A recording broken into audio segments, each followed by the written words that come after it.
नमस्कार दोस्तों, आप सभी का स्वागत है मेरे यूट्यूब चैनल पर। हम डेली बेसिस पे करते हैं कुछ डीएसएससी का प्रीवियस ईयर क्वेश्चन पेपर। तो आज जो हम पेपर करने जा रहे हैं यह टीजीटी इंग्लिश फीमेल एग्जाम में पूछा गया है। तो चलिए स्टार्ट करते हैं। देखते हैं भारत के संविधान में समाजवादी शब्द किस संशोधन द्वारा जोड़ा गया। तो समाजवादी शब्द जो जोड़ा गया है, पहली बात करते हैं 42वें संविधान संशोधन। 42वां संविधान संशोधन कब होता है? 1976 में होता है। इसके तहत दो चीज़ों में संशोधन किया जाता है 42वां संविधान संशोधन। एक है प्रस्तावना और एक है हमारा, इसके तहत मौलिक कर्तव्य को भी जोड़ा जाता है। मूल कर्तव्य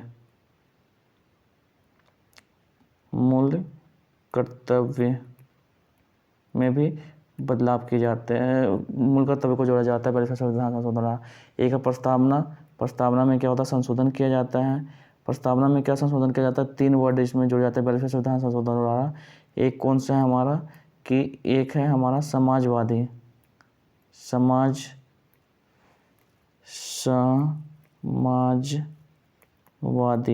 दूसरा कौन सा? पंथ निरपेक्ष,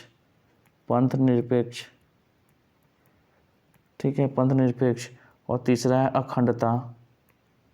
अखंडता। तो 42वें संविधान द्वारा प्रस्तावना में 3 वर्ड जोड़े जाते हैं, 3 शब्द जोड़े जाते हैं। कौन कौन सा है? एक है समाजवादी, पंथ निरपेक्ष और अखंडता। 3 शब्द जोड़े जाते हैं। अब प्रस्तावना की बात करें तो प्रस्तावना को हम क्या कहते हैं? प्रस्तावना को हम संविधान की कुंजी कहा जाता है। इसे क्या कहते हैं? संविधान की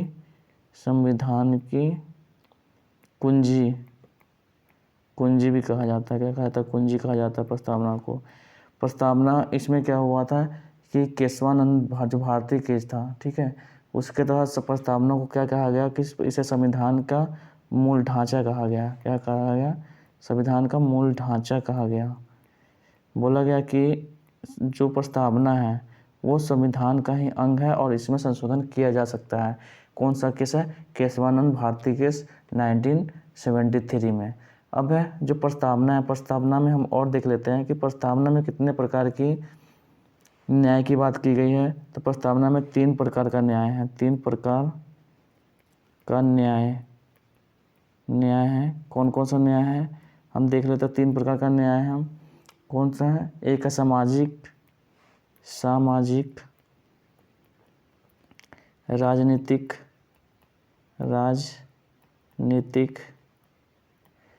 तीसरा हो गया आर्थिक न्याय। 3 टाइप के न्याय हैं, सामाजिक, राजनीतिक और आर्थिक। बात करें हम स्वतंत्रता की तो 5 प्रकार की स्वतंत्रता की बात की गई है हमारे प्रस्तावना में। तो कौन कौन सा है? विचार की स्वतंत्रता, अभिव्यक्ति और उसके बाद है विश्वास,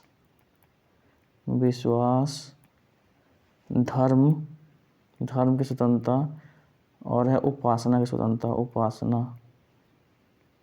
उपासना की स्वतंत्रता। 2 प्रकार की समानता की बात की गई है। 2 प्रकार की समानता है। समानता कौन कौन सी है? पद और प्रतिष्ठा, मतलब प्रतिष्ठा, और एक हो गया प्रतिष्ठा और एक हो गया अवसर की समानता। 2 प्रकार की समानता है। देखो प्रस्तावना में पहली बात तो 42वां संविधान संशोधन प्रस्तावना में 3 वर्ड जोड़े जाते हैं, समाजवादी, पंथ निरपेक्ष, अखंडता। प्रस्तावना में को संविधानिक कुंजी कहा गया। केशवानंद भारती के 1973 में बोला गया संविधान जो प्रस्तावना है संविधान का मूल अंग है और इसमें परिवर्तन किया जा सकता है, ठीक है। इसमें 3 प्रकार के न्याय की बात की गई, सामाजिक, आर्थिक, राजनीतिक। 5 प्रकार के विचार स्वतंत्रता की बात की गई है, विचार, व्यक्ति, विश्वास, धर्म, उपासना। और 2 प्रकार के समानता की बात की गई है, प्रतिष्ठा और अवसर समानता है। आते हैं अब मूल कर्तव्य की बात करें तो मूल कर्तव्य जो कितने भारतीय संविधान में पहले कितने थे? 10 थे, अब कितने? 11 हैं। इसमें जो 11वां जो मूल कर्तव्य है वो कितने? 86वां संविधान संशोधन द्वारा जोड़ा गया। 86वां संविधान संशोधन। इसमें क्या है? 6 से 14 साल तक के बच्चे को निःशुल्क शिक्षा अनिवार्य की बात की गई है, ठीक है। आगे आते हैं, नेक्स्ट क्वेश्चन देखते हैं। भारत के सबसे बड़े खारे पानी के झील कौन सा है? सबसे बड़ा खारे पानी की झील पूछ ले तो कौन है? चिल्का झील। सबसे बड़ा तटीय झील भी पूछ ले, सबसे बड़ा तटीय झील, तो ये भी कौन सा है, चिल्का झील है। अगर सबसे बड़ा, ये सबसे बड़ी हो गई, सबसे अधिक खारे पानी की झील पूछ ले, सबसे अधिक, सबसे बड़ी तो ये हो गई चिल्का झील, सबसे अधिक खारे पानी की झील, अधिक खारे पानी की झील पूछ ले, खारे पानी की झील, तो सबसे ज़्यादा अधिक खारा किसका है, तो कौन सा है, सांभर झील, सांभर झील। सांभर झील कहाँ पे है, राजस्थान में, ठीक है, सांभर झील। अगर पूछ ले चिल्का झील कहाँ पे है, तो चिल्का झील कहाँ पे, उड़ीसा में, चिल्का झील उड़ीसा, चिल्का झील उड़ीसा और सांभर झील राजस्थान। अगर और आपसे पूछ लेते हैं हम कि सबसे अधिक खारे पानी की झील हो गया। अगर पूछ ले सबसे मीठे पानी की झील, मीठे पानी की झील कौन सी है, मीठे पानी की झील, पानी की झील, तो मीठे पानी की झील हो गया हमारा वुल्लर झील, ठीक है, वुल्लर झील। ये कहाँ पे है, जम्मू कश्मीर में है, जम्मू एंड कश्मीर, ठीक है, JNK के लिए जम्मू कश्मीर, ठीक है। सांभर झील कहाँ पे है, राजस्थान में, राजस्थान में सांभर झील है। आगे नेक्स्ट हम बात करें कि सबसे बड़ी कृत्रिम झील पूछ ले, सबसे बड़ी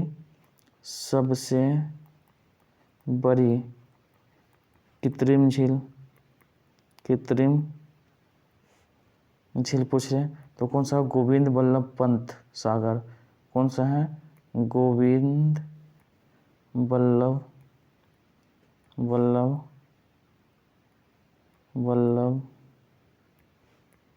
पंत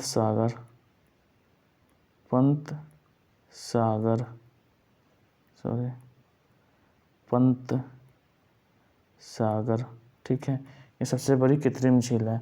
अगर पूछ ले सबसे अधिक ऊंचाई पर स्थित झील कौन सी है, सबसे अधिक ऊंचाई पर स्थित, सबसे अधिक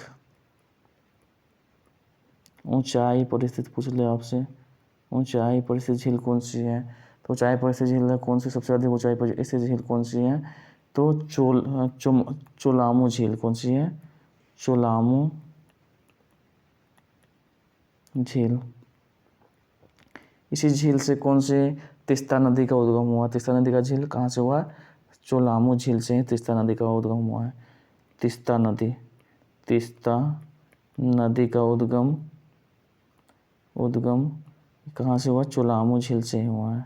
आगे नेक्स्ट देखते हैं कि ज्वालामुखी उद्गार से बनी झील कौन सी है, ये भी पूछ सकते हैं, ज्वालामुखी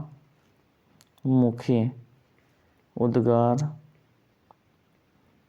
से बनी झील कौन सी है, तो वो है लोनार झील, लोनार झील कहाँ पे, महाराष्ट्र में, महाराष्ट्र, ठीक है। एक बार फिर से देख लेते हैं झील कौन कौन सी हैं। पहली बात पूछ ले सबसे बड़ी खारे पानी की झील कौन सी है, चिल्का झील। सबसे बड़ी तटीय झील पूछ ले तो चिल्का झील में एक वहाँ पे नौसेना प्रशिक्षण केंद्र भी है। सबसे अधिक खारे पानी की झील पूछ ले तो सांभर झील राजस्थान में है। मीठे पानी का झील वुल्लर झील है, कहाँ पे, जम्मू कश्मीर में है। सबसे बड़ा कृत्रिम झील पूछ ले, गोविंद बल्लभ पंत सागर है। फिर उसके बाद सबसे अधिक खारे पानी की झील पूछे तो सबसे अधिक ऊंचाई पर से झील पूछ ले तो चोलामू झील है, यहीं से तीस्ता नदी का उद्गम हुआ है। ज्वालामुखी उद्गार से बनी झील कौन से, लोनार झील, जो कि महाराष्ट्र में है। नेक्स्ट हम आगे देखते हैं क्वेश्चन, सोलंग त्यौहार, ये भारत किस राज्य में मनाया जाता है, सोलंग त्यौहार देखते हैं हम, अरुणाचल प्रदेश में मनाया जाता है सोलंग त्यौहार। अगर आपसे हम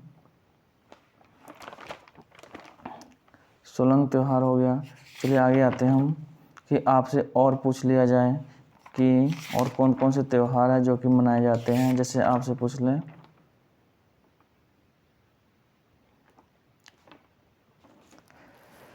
बोनालू त्यौहार, बोनालू ये कहाँ पे मनाया जाता है, बोनालू तेलंगाना। बथुकम्बा फेस्टिवल, बोनालू बथुकम्बा, यह सब कहाँ पे, तेलंगाना में मनाया जाता है, तेलंगाना। पूछ ले राज्य पर्व, रज पर्व, ये कहाँ पे है? उड़ीसा, उड़ीसा। ठीक है, चलिए आगे देखते हैं नेक्स्ट। निम्नलिखित में से कौन सी नदी बांग्लादेश में प्रवेश करने पर पद्मा कहलाती है? तो बांग्लादेश में प्रवेश करने में पद्मा कौन सी कहलाती है, कौन सी नदी है? तो वो है हमारी गंगा। ये बांग्लादेश से प्रवेश करती है तो क्या कहलाती है? पद्मा कहलाती है। अगर वही यमुना प्रवेश करती है तो क्या कहलाती है? वहाँ पे यमुना जब प्रवेश करती है तो वो क्या कहलाती है? वहाँ पे जमुना कहलाती है। क्या कहलाती है? जमुना। तिब्बत में क्या कहलाती है ब्रह्मपुत्र नदी? सांगपो।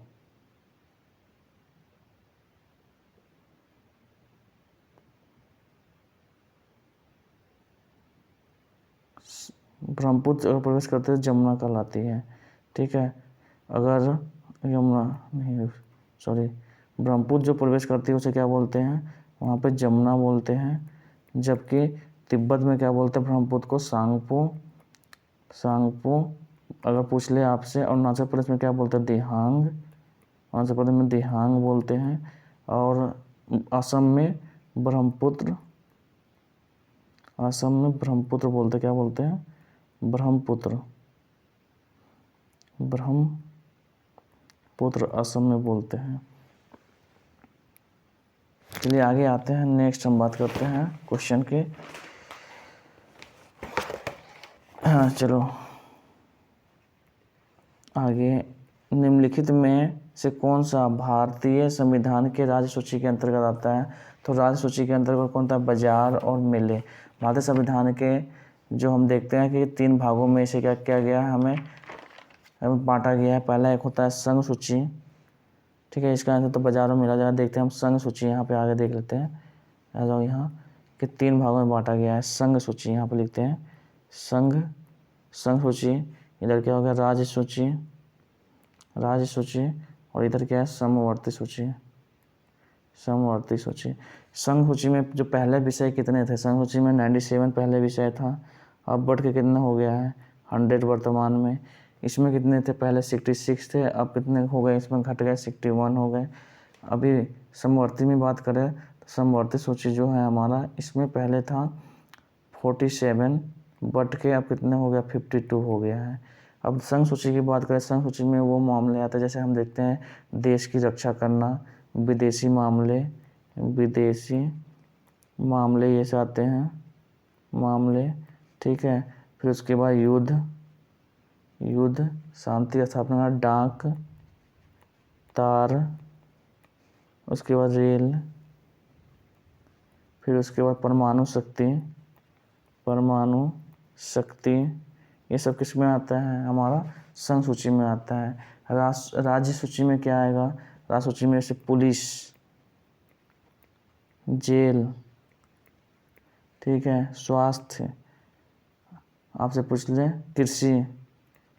कृषि इसी के अंदर आता है वह। फिर राज्य के अंदर होने वाले जो व्यापार हो गए, जन स्वास्थ्य, ये भी हो गया। फिर राज्य के अंदर जो भी व्यापार होता है ये किस में आता है? राज्य सूची में आता है। समवर्ती सूची में क्या आता है? समवर्ती सूची में जैसे तलाक, विवाह, फिर उसके बाद दीवानी, फौजदारी, समाचार पत्र, वन, हमारा समवर्ती सूची में आता है। तो ये सब क्या है कि पहले हमें याद रखना है कि जो संघ सूची में क्या आता है कि संघ सूची में पहले 97 थे विषय, अब कितने हो गए? 100। राज्य सूची में कितने थे? 66, अब हो गए 61। और समवर्ती सूची में कितना था? 47, अब कितने हो गए? 52। तो इसमें कौन सा हमारा राइट आंसर है? बाजार और मेले हमारा राइट आंसर है। देखते आगे, आगरा किला किसके द्वारा बनवाया गया था? आगरा का किला अकबर के द्वारा बनवाया गया था। नेक्स्ट आते देखते हैं, ये क्या है हमारा 2021 का, तो ये करेंट अफेयर्स से आगे चलते हैं हम। निम्नलिखित में से कौन सी धातु प्रकृति में मुक्त अवस्था में नहीं पाई जाती है? तो मुक्त अवस्था में चांदी, तांबा, सोना ये सब पाए जाते हैं। नहीं पाई जाती है तो कौन सी? एल्युमिनियम। तो इसमें एल्युमिनियम हमारा राइट आंसर है। आगे देखते हैं, निर्धारित ब्याज दर पर रिजर्व बैंक ए ऐप के तहत बैंकों से पात्र सरकारी प्रतिभूतियों के संपार्श्विक के विरुद्ध ओवरनाइट आधार पर चल निधि को शोषित करता है, को डैश कहते हैं, क्या रिवर्स रेपो दर कहते हैं। बैंक दर क्या होता है, जिस पर बैंक ब्याज देते हैं उसे बैंक दर बोलते हैं। रेपो रेट, जब कॉमर्शियल बैंक को आरबीआई जिस रेट पर ब्याज देती है वो क्या होता है, रेपो रेट। अगर कॉमर्शियल बैंक आरबीआई को जिस रेट पर ब्याज देता है उसे क्या होता है, रिवर्स रेपो रेट। आगे आते हैं हम, नहीं देते हैं। महान हिमालय के वलय की प्रकृति असीमित है, बात सही है। जो महान हिमालय है उसकी जो वलय की प्रकृति असीमित है, पता नहीं है कितनी है। हिमालय की सबसे बाहरी श्रृंखला को शिवालिक कहा जाता है, ये भी सही है। दोनों हमारा क्या राइट आंसर है। आगे चलते हैं, नेक्स्ट देखते हैं, ये भी करेंट अफेयर से क्वेश्चन है। आगे चलते हैं, निम्नलिखित में से कौन सा इमल्सन का उदाहरण, तो इमल्सन का उदाहरण दूध है। आगे देखते हैं, कमैचा किस प्रकार का संगीत वाद्य यंत्र है, तार वाद्य यंत्र इसका कमैचा। आगे देखते हैं, 1895 में अन्य भारतीयों के साथ महात्मा गांधी ने नटाल कांग्रेस का गठन किया था, तो ये भी सही है, राइट है बिल्कुल। 1918 में अहमदाबाद में महात्मा गांधी ने मिल मजदूरों की हड़ताल का सफलतापूर्वक नेतृत्व किया था। हाँ, तो मिल मजदूरों में सहायता करने कौन गए थे, महात्मा गांधी गए थे, ये भी सही है, हमारा दोनों राइट आंसर है। अब देख रहे हैं 2026 में ऐसे, मतलब ये भी क्या करेंट अफेयर्स है कि एशियाई खेलों की मेजबानी कौन सा देश करेगा, जापान करेगा। हालांकि ये क्वेश्चन आ भी सकता है, अभी 2026 अभी आया नहीं है। चलो देखते हैं आगे, निम्नलिखित में से कौन सा कथन सही है। एक वस्तु का भार वह बल है जिससे पृथ्वी उसे अपनी ओर आकर्षित करती है, तो भाई साहब ये भी सही है हमारा, आकर्षित तो करती है। अगर गुरुत्वीय बल का मान विषुवत वृत्त पर और ध्रुवों की अपेक्षा अधिक होता है, ये गलत है। ध्रुव की अपेक्षा विषुवत वृत्त पर ज़्यादा नहीं होते। आगे देखते हैं कि किस अंतर्राष्ट्रीय हवाई अड्डा को वॉइस, ये भी क्या हमारा करेंट अफेयर्स है। संयंत्र, इसमें बात करता है सूक्ष्म उद्योग के संदर्भ में निम्नलिखित में से कौन सा सही है। संयंत्र में देख लें, और मशीनिंग या उपकरण में निवेश 1 करोड़ रुपए से अधिक नहीं होना चाहिए। सूक्ष्म की जब बात हो रही हो तो सूक्ष्म में हम देखते हैं कि सूक्ष्म उद्योग,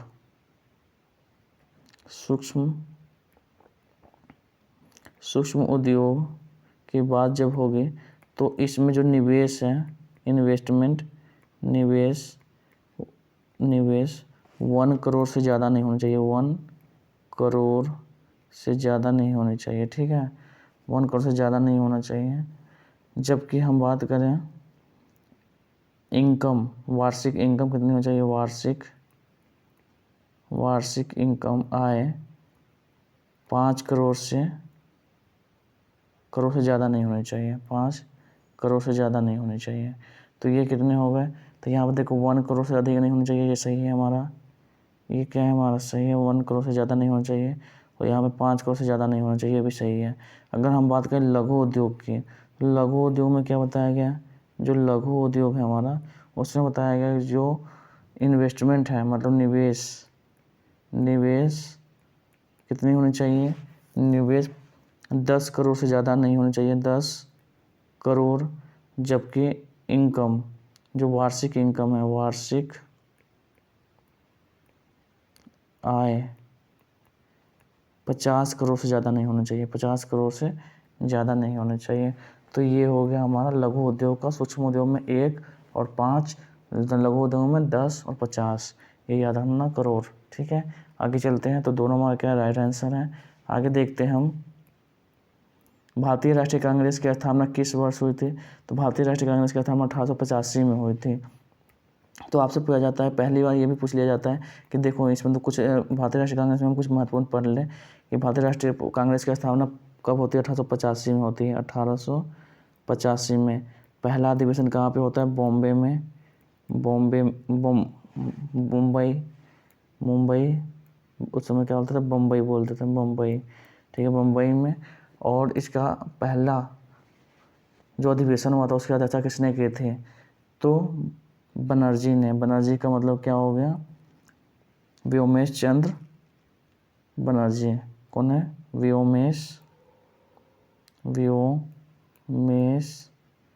चंद्र बनर्जी, चंद बनर्जी, बनर्जी एक ट्रिक है, यहाँ पे आप याद रखते हैं बनर्जी। दूसरा किसने किया था? नौरोजी, ठीक है। फिर तैयबजी, तैयबजी, ठीक है। और फिर उसके बाद Yule, George R Yule, George Yule. तो ये है बनर्जी, नौरोजी, तैयबजी, ऐसे याद रखते हो। नौरोजी कौन सा? दादा भाई नौरोजी। फिर उसके बाद बदरुद्दीन तैयबजी, दीन तैयबजी और जॉर्ज यूले। इसके बाद मुंबई के बाद कहाँ हुआ था? कोलकाता, कोलकाता में हुआ था। यहाँ मद्रास, फिर उसके बाद कहाँ पे हुआ था? इलाहाबाद। तो ऐसे याद आप रख सकते हो, इलाहाबाद, मुंबई, कोलकाता, मद्रास, इलाहाबाद, बनर्जी, नौरोजी, तैयबजी और जॉर्ज यूले। आपसे पूछा जाएगा कि अब ये देखो, ये हुआ 1886, 1887 और 1888 लगातार हुआ था। अब आते हैं, आपसे पूछा जाएगा कि पहले अधिवेशन की अध्यक्षता किसने की थी? व्योमेश चंद्र बनर्जी ने। पूछ ले कि पहले कांग्रेस का वो पहला मुस्लिम अध्यक्ष कौन था? तो बदरुद्दीन तैयबजी था। पूछ ले अंग्रेज अध्यक्ष कौन था? तो जॉर्ज यूले था, ठीक है। ये चौथे नंबर पे आया। आगे हम देखते हैं, और भी क्वेश्चन पूछा जाता है आपसे कि कांग्रेस का 1907 का जो अधिवेशन है, 1907 का अधिवेशन कहाँ हुआ था? तो 1907 का अधिवेशन जो था सूरत अधिवेशन, इसके नाम जानते हैं, कौन सा है? सूरत अधिवेशन। इसकी अध्यक्षता किसने की थी? रास बिहारी बोस ने की थी, रास बिहारी बोस। इसमें क्या होता? कांग्रेस का विभाजन हो गया था, इसलिए ये काफ़ी फेमस है। आगे आते हैं हम, 1916 में जो अधिवेशन हुआ था वो भी काफ़ी है महत्वपूर्ण है। 1916 ये कहाँ पे हुआ था? 1916 में लखनऊ अधिवेशन, लखनऊ अधिवेशन हुआ था। लखनऊ अधिवेशन इसके अध्यक्षता में हुआ था अंबिका चरण मजबूदास, अंबिका चरण मजमूदार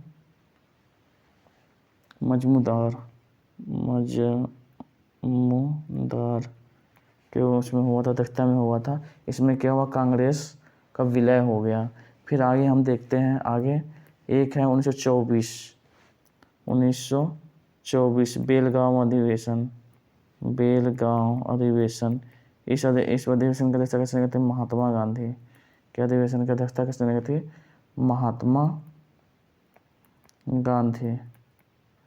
फिर उसके बाद 1925 में होता है कानपुर अधिवेशन, कानपुर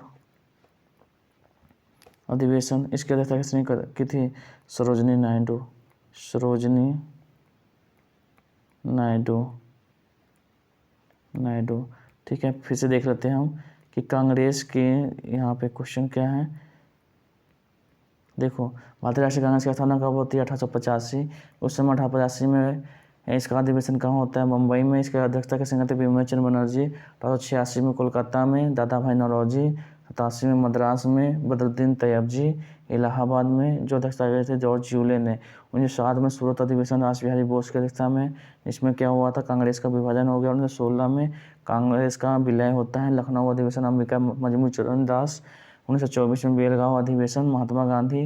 1925 में लखनऊ अधिवेशन, कानपुर अधिवेशन सरोजनी नायडू। चलिए आगे आते हैं, यहाँ पे देखते हैं नेक्स्ट क्वेश्चन।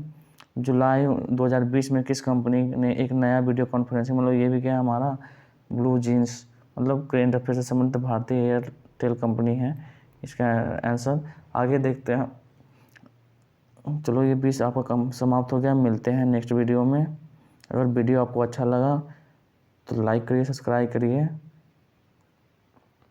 चलिए मिलते हैं नेक्स्ट वीडियो में। जय हिंद, जय भारत।